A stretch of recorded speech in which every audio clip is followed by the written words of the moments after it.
Hello வணக்கம். இது உங்கள் சிவி ஸோன் சொல்லாமல் எப்படி இருக்கீங்க? இப்போ பார்த்தீங்கன்னா நம்ம ரம்யாஜோ அண்ட் வியானா ரெண்டு பேரும் வந்துட்டு ஒரு விஷயத்த சொல்கிறாங்க. ஸோ இங்கே என்ன தெரிய வருது நம்மளுக்கு அப்படின்னா, வியானா வந்துட்டு விஜய் பார்வதிக்கு கால் பண்ணியிருக்காங்கன்ற விஷயங்கள் தெரிய வருது. அது என்னென்னு பார்க்கலாம். அதுக்கு முன்னாடி பார்க்குற எல்லாரும் நம்மளோட சேனலை சப்ஸ்கிரைப் பண்ணிட்டு பாருங்கள், லைக் பண்ணுங்கள், கமெண்ட் பண்ணுங்கள், ஷேர் பண்ணுங்கள். இப்போ வாங்க இந்த வீடியோக்குலாம் போகலாம். ஸோ ரம்யா வியானா வந்து இப்போ தனியாக வந்து அந்த லிவிங் ஏரியாவில் ஒரு சோஃபா இருக்கும் பார்த்தீங்களா, அதில் ஒரு சென்டர் கேப் இருக்கும். அங்கே தான் உட்காந்து நேற்று கூட பார்த்திங்கன்னா நம்ம திவ்யா அண்டு அரோரெல்லாம் பேசிகிட்டு இருந்தாங்க. விஜய் பார்வதி அந்த கமருதீன் கலாச்சிட்டு அந்த இடத்துல உட்காந்து பேசுகிறாங்க. அப்போ வந்து ரம்யா வந்து என்ன சொல்கிறாங்கன்னா, விக்ரம் நான் இப்பயே கேட்கவா, எல்லோரும் முன்னாடி வச்சு, இல்லை தனியாக போய் கேட்கவா அப்படின்றாங்க. அப்புறமா வந்துட்டு எப்படினாலும் நான் கேட்க தான் போகிறேன், வெளியே கூட போய் கேட்காம விட மாட்டேன் அப்புறமா ரொம்ப இதுவாக சொல்கிறாங்க. இப்போ இவங்க சொல்கிறாங்க வியானா, சரி வெளியே போய் யார்கிட்டையாவது ஃபோன் பண்ணி பேசுனியா? அவங்க வந்து ஏன் அப்படி கேட்குறாங்க ரம்யா. அதுக்கு வியானா வந்துட்டு, இல்லை நீ பேசுனியா இல்லையா, அதுக்கு தான். இல்லை நான் யார்கிட்டையுமே பேசலை, சுபிக்ஷா கிட்டே பேசலை, கமருதீன் கிட்டே பேசலை, விஜய் பார்வதி கிட்டே பேசலை, யார்கிட்டையும் பேசலை அப்படின்போது ஏன்னு கேட்குறாங்க.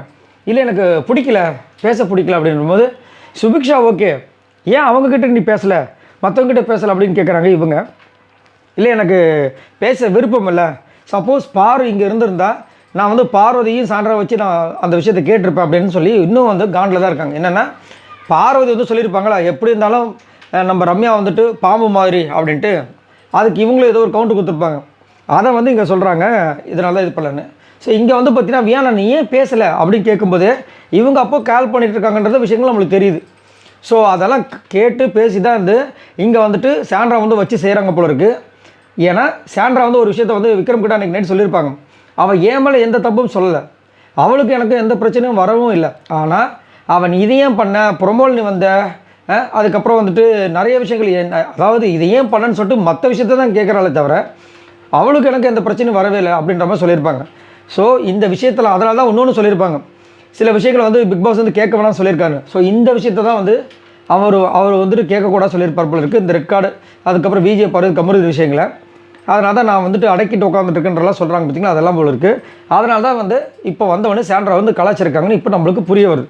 ரைட், இதை பற்றி உங்களோட கருத்துக்களை சொல்லுங்கள். ஸோ என்னதான் பிரச்சனை முடிஞ்சாலும் அதேமாதிரி ரெட் கார்டு கொடுத்து வெளியேறப்பட்டாலும் இவங்க விஜய் பார்வதி அண்ட் கமருதீன் இவங்க வந்து இன்னும் பாருங்கள் அந்த ஒரு பாம்புன்ற ஒரு விஷயத்தை வந்து மைண்டுக்குள்ளே வச்சுட்டு விஜய் பார்வதிக்கிட்டு கமருதீன்கிட்ட பேசலைன்னு சொல்கிறாங்க. இந்த ரம்யாக்காக எவ்வளோ விஷயங்கள் விஜய் பார்வதி பண்ணியிருப்பாங்க. இது ஒரு கேமு, அதையும் தாண்டி எல்லாருமே வந்து எல்லாரை பற்றி பேசி தான் இருக்காங்க. ஆனால் இன்னும் வந்துட்டு அந்த பொண்ணுக்கு அது முடியல போல இருக்குது. ரைட், இதை பற்றி உங்களோட கருத்துக்களை சொல்லுங்கள். பாய் நண்பர்.